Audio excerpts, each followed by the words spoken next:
للہ رب العالمین والصلاة والسلام علی سید الانبیاء والمرسلین اما بعد فاعوذ باللہ من الشیطان الرجیم بسم اللہ الرحمن الرحیم اہدنا الصراط المستقیم صدق اللہ مولانا العظیم۔ روحانی پاورفل وظائف میں سے آج ایک اہم سبق دوستوں کی نظر کرنا ہے،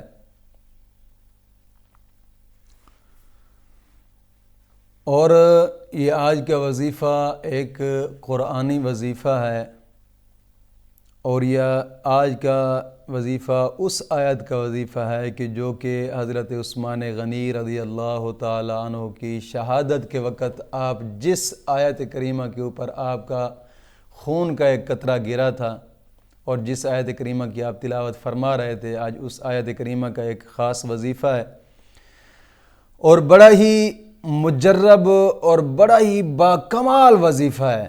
مختصر آیت کا کمال دیکھیں، انشاءاللہ 3 دن کے اندر مسئلہ حل ہوگا انشاءاللہ العزیز۔ دوستو، بزرگان دین اکثر لکھتے ہیں کہ جب بھی یہ وظیفہ کیا ہے فوراً کام ہوا ہے، فوراً کام ہو گیا ہے۔ تو آج کا ایک خاص وظیفہ دوستوں کی نظر کرنا ہے، اور یاد رکھیے گا کہ ہر وظیفے کی کچھ شرائط ہوتی ہیں، اور وظیفہ جب شرائط کے مطابق کیا جائے تو انسان کے لیے فائدہ مند ثابت ہوتا ہے۔ اگر شرائط میں سے کوئی ایک شرط بھی نہ ہو تو ظاہری بات ہے پھر رجت پیدا ہو جاتی ہے، پھر لوگ کہتے ہیں کہ ہم وظائف کر کر کے تھک گئے ہیں، رجت بہت زیادہ ہو گئی ہے۔ رجت یاد رکھیے گا کہ اگر شرائط کے بغیر وظیفے کو کیے جائے تب بھی رجت ہوتی ہے، وظیفہ کرتے کرتے درمیان میں چھوڑ دیا تب بھی رجت ہو گئی، یا پھر وظیفے کے اندر کوتاہی کی ہے تب بھی رجت ہوگی۔ رجت کافی سارے معاملات ہوتے ہیں جس کی وجہ سے ہو جاتی ہے۔ رجت کے اوپر میں نے ایک ویڈیو بنائی کہ رجت کا آخری حل، اس کا ڈسکرپشن کے اندر آپ کو لنک بھی ملے گا۔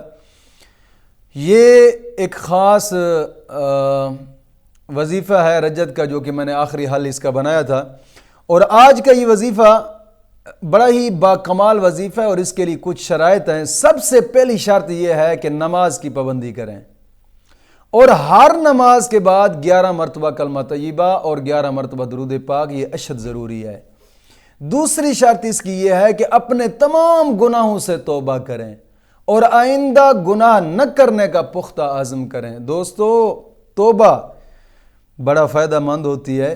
توبہ کرنے سے انسان کے گناہ معاف ہوتے ہیں، توبہ کرنے سے رزق کے دروازے کھلتے ہیں، توبہ کرنے سے مشکلات حل ہوتی ہیں، توبہ کرنے سے دعائیں قبول ہوتی ہیں، توبہ کرنے سے انسان اللہ کے نزدیک ہو جاتا ہے۔ توبہ انسان کو بڑا فائدہ۔ کچھ ایسے ہوتے ہیں کہ جناب علی یار ہم بار بار توبہ کرتے ہیں پھر توبہ ٹوٹ جاتی ہے، توبہ کرتے ہیں پھر توبہ ٹوٹ جاتی ہے۔ نہیں یار، اللہ کی رحمت سے نا امید نہیں ہونا چاہیے۔ کئی دوست ہمیں کہتے ہیں کہ یار ہم توبہ پہ ہمیں پختگی نہیں ہوتی۔ بار بار توبہ کریں گناہوں سے، بار بار۔ آقا کریم صلی اللہ علیہ وسلم کا فرمان مبارک ہے کہ انسان جب توبہ کرتا ہے تو توبہ سے گناہ ایسے دھل جاتے ہیں جیسے پانی میل کو دھول دیتا ہے۔ ایک حدیث پاک میں آتا ہے کہ بنی اسرائیل میں ایک نوجوان تھا بنی اسرائیل میں، اس نے 20 سال اللہ کی عبادت کی اور پھر 20 سال اللہ کی نافرمانی کی، 20 سال اللہ کی عبادت کی پھر 20 سال اللہ کی نافرمانی کی۔ پھر جناب علی جب آئینہ دیکھا نا تو داڑھی کے میں بال سفید تھے، داڑھی کے بال سفید ہو چکے تھے، اور اس کو نا یہ برا محسوس ہوا۔ کہنے لگا کہ اے میرے خدا، میں نے 20 سال تیری عبادت کی اور 20 سال میں نے تیری نافرمانی کی ہے، اگر میں پھر تیری طرف آؤں کیا میری توبہ قبول ہوگی؟ اس شخص نے کسی کہنے والے کی آواز سنی، اسے دیکھا نہیں، صرف آواز سنی، اور کہنے والا کہہ رہا تھا تم نے ہم سے محبت کی، ہم نے تم سے محبت کی ہے۔ پھر تو نے ہمیں چھوڑا، ہم نے بھی تمہیں چھوڑ دیا ہے، اگر تو پھر ہماری جناب علی طرف آئے گا ہم تجھے اپنے قرب میں جگہ دیں گے۔ یعنی پھر اس شخص نے توبہ کی اور جناب علی اللہ کے قرب میں گیا۔ حضرت علی رضی اللہ تعالیٰ عنہ فرماتے ہیں کہ آقا کریم صلی اللہ علیہ وسلم نے فرمایا کہ مخلوق پیدا ہونے سے 4000 سال پہلے، 4000 سال پہلے مخلوق کے پیدا ہونے سے عرش کے ارد گرد لکھا ہوا تھا کہ میں اس کو بخشنے والا ہوں جو توبہ کرنے والا ہے اور ایمان لائے، نیک عمل کرے، پھر ہدایت پر چلے۔ دوستو بات یہ ہے کہ اپنے گناہوں سے توبہ، انسان جب گناہوں سے توبہ کرتا ہے تو اللہ کے قریب ہو جاتا ہے۔ کوشش کریں کہ اپنے گناہوں سے توبہ ایسے کریں کہ توبۃ نصوحا، یاد رکھیے گا کہ توبۃ نصوحا وہ ہوتی ہے کہ جب انسان توبۃ نصوحا کرتا ہے اللہ کے قریب ہو جاتا ہے۔ گڑ گڑا کر اللہ کی بارگاہ میں توبہ کریں، انشاءاللہ مشکلات حل ہوں گی۔ یہ اس کی دوسری شرط تھی۔ اور تیسری شرط اس وظیفے کی یہ ہے کہ اپنے قریبی رشتہ دار جو روٹھے ہوئے ہیں ان کو منانے کی کوشش کریں۔ حدیث پاک میں آتا ہے کہ جو لوگ زیادہ دیر اپنوں سے نہیں بولتے مولا ان کی دعاؤں کو قبول نہیں فرماتا۔ اور اس وظیفے کی چوتھی شرط یہ ہے کہ اس کو کرنے سے پہلے تھوڑا سا صدقہ لازمی کر لیں، لازمی تھوڑا سا صدقہ کریں، اگرچہ 5 روپے کیوں نہ ہوں۔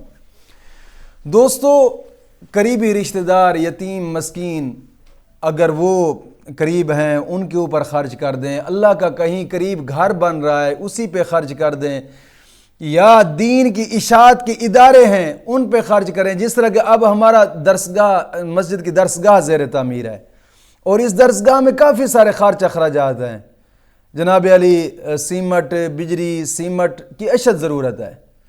میں دوستوں سے گزارش کروں گا کہ اس مقدس کام میں اپنا لازمی حصہ ڈالیں کہ حدیث پاک میں آتا ہے جس نے مسجد کے تعمیراتی کام میں آدھی اینٹ بھی خرچ کر دی مولا کریم اس کا بھی محل جنت میں بنا دیتا ہے۔ اور حدیث پاک میں آتا ہے جس نے دنیا میں رہ کر قرآن کی حفاظت کی مولا کریم قبر کے اندر جہنم کی آگ سے اس کو محفوظ فرمائے گا۔ دوستو یہ درسگاہ زیر تعمیر ہے جہاں مسافر طلباء صبح نماز تہجد پڑھ کر جناب علی قرآن پڑھنا شروع کرتے ہیں اور رات کے 10 بجے ان کی چھٹی ہوتی ہے، اور پھر ان اپنے معاونین کے لیے دعا کی جاتی ہے کہ جو اس خاص کام میں تعاون کرتے ہیں۔ مولا میری دعا ہے کہ مولا کریم ان کی اس خدمت کو اپنی بارگاہ میں قبول فرمائے۔ حدیث پاک میں آتا ہے کہ نیک زبانوں سے دعا کرو مولا کریم دعا کو قبول فرماتا ہے، اور ایک حدیث پاک میں آتا ہے کہ قرآن کی تلاوت کرنے کے بعد دعا کرو مولا کریم دعا قبول فرماتا ہے۔ دوستو یہ خاص دعا ہوتی ہے مسافر طلباء کی، ان کی دعاؤں کا شامل ہوں اور اس مقدس کام میں اپنا لازمی حصہ ڈالیں۔ Allied bank account, jazz cash account, easy پیسہ اکاؤنٹ آپ کو نظر آ رہا ہوگا اسکرین پر۔ اس مقدس کام پہ اپنا تھوڑا سا بھی حصہ ڈالیں گے نا، حقیقت کہہ رہا ہوں کہ جب اس کا ثواب اب قبر میں دیکھیں گے وہاں پچھتاوا ہوگا کہ کاش کہ یار پوری زندگی کی جمع پونجی اس راستے پہ لگا دیتا۔ یہ وہ واحد راستہ ہے اس مقدس کام پہ اپنا خرچ کر کے اپنی آخرت کو سنوارے۔ اس وظیفے کی آخری شرط یہ ہے کہ روزانہ کی بنا پہ نماز فجر کے بعد کم از کم 2 رکوع قرآن پاک کی تلاوت کے لازمی کریں کہ انسان جب قرآن کی تلاوت کرتا ہے ہر حرف پر 10 نیکیاں ملتی ہیں، 10 گناہ معاف ہوتے ہیں، 10 درجات بلند ہوتے ہیں۔ اور حدیث پاک میں آتا ہے کہ قرآن پاک کی تلاوت کرنے کے بعد انسان کی دعائیں قبول ہوتی ہیں، دل کی مرادیں پوری ہوتی ہیں۔ قرآن پاک بڑی اعلیٰ کتاب ہے، اس کے ساتھ یاری لگا کر تو دیکھیں دنیا میں بھی سرخرو کرے گی اور آخرت میں بھی سرخرو کرے گی۔ یہ قرآن پاک ایک ایسی کتاب ہے، کوشش فرمائیں کہ ان شرائط پر اس عمل کر کے پھر اس وظیفے کو کریں۔ میں حقیقت بات ہے گارنٹی دے رہا ہوں، اگرچہ مختصر آیات کریمہ ہے، مسئلہ انشاءاللہ آپ کے دل کی مراد 3 دن کے اندر حل ہوگی انشاءاللہ العزیز۔ اور وہ وظیفہ کیا ہے؟ ان شرائط کے ساتھ آپ اس وظیفے کو کثرت کے ساتھ پڑھنا ہے۔ یاد رکھیے گا اگر شروع کرنا ہو نا تو نماز فجر کے بعد سے ہی شروع کریں اس کو، جب بھی شروع کریں، آج شروع کریں، کل شروع کریں، پرسوں شروع کریں، جب بھی شروع کریں نماز فجر کے بعد ہی اس آیت کریمہ کو شروع کریں۔ اور نماز فجر پڑھ کر پہلے 11 مرتبہ درود پاک پڑھیں، 11 مرتبہ درود پاک پڑھ کر پھر اس آیت کریمہ کو شروع کریں، فَسَيَكْفِيكَهُمُ اللَّهُ وَهُوَ السَّمِيعُ الْعَلِيمُ، فَسَيَكْفِيكَهُمُ اللَّهُ وَهُوَ السَّمِيعُ الْعَلِيمُ۔ کثرت کے ساتھ پڑھیں، چلتے پھرتے اٹھتے بیٹھتے پڑھتے رہیں اس آیت کریمہ کو۔ اس کے بڑے فائدے، ایک تو قرآن کی آیت کریمہ ہے، ہر حرف پر مولا کریم 10 نیکیاں عطا فرماتا ہے، 10 گناہ معاف ہوتے ہیں اور 10 درجات بلند ہوتے ہیں، یہ میرے نبی کا فرمان مبارک ہے۔ اور دوسرا، دل کی مرادیں پوری ہوں گی۔ کثرت سے اس آیت کریمہ کو پڑھیں، یہ قرآنی وظیفہ ہے، میں گارنٹی سے کہتا ہوں آپ اس قرآنی وظیفے کو کرتے جائیں اور مشکلات حل ہوتی اپنی دیکھتے جائیں انشاءاللہ العزیز۔ مولا کریم دین متین کی سمجھ عطا فرمائے۔